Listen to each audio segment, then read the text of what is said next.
मी गेलेल्या एका लग्नात तर नवरीच पळून गेली, मग काय करणार? वैष्णवी हगवणे मृत्यू प्रकरणी माजी खासदार सुजय विखे पाटील नेमकं काय म्हणाले? वैष्णवी हगवणे प्रकरणात केवळ लग्नाला गेल्यामुळे अजितदादांना काही लोक टार्गेट करतात. आम्ही देखील अनेक लग्नात जातो, भेटी देतो, त्यातील अनेक संसारांबाबत वेगवेगळ्या गोष्टी घडतात. मी गेलेल्या एका लग्नात तर नवरीच पळून गेली होती, मग काय करणार? त्यामुळे अशा प्रकरणात राजकीय व्यक्तींना आणलं गेलं नाही पाहिजे. त्यामुळे राजकीय व्यक्तींना अशा प्रकरणात ओढू नये. आमच्याबरोबर देखील अनेक जण फोटो काढतात आणि त्यानंतर काही जण म्हणतात वाळू तस्कर आहे, हा आरोपी होता. हे टाळायचं असेल तर कायदाच करावा लागेल.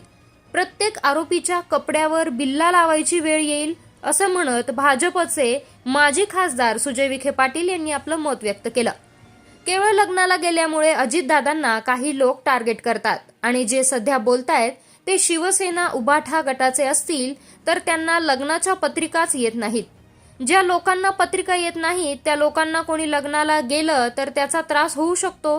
त्यामुळे उभाठा आणि पवार गटाच्या प्रवक्त्यांना देखील लग्नाच्या पत्रिका द्यायला सुरुवात करा, असा टोला देखील सुजय विखे पाटील यांनी लगावला. शिर्डीजवळील खडकेवाके येथे निळवंडे कालव्याचं जलपूजन प्रसंगी पत्रकारांशी बोलताना सुजय विखे यांनी हे भाष्य केलंय.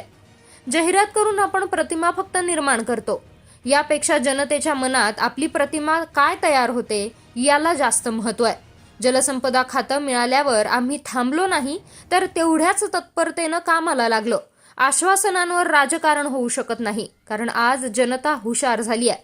संगमनेरमध्ये आजही पाण्याचे टँकर सुरू आहेत, त्यामुळे ते स्वतःला काय समजून घेतात यावर मी टिप्पणी करणार नाही, असं म्हणत सुजय विखेंनी बाळासाहेब थोरात यांच्यावर टीका केली आहे. ते शिर्डी येथे बोलत होते.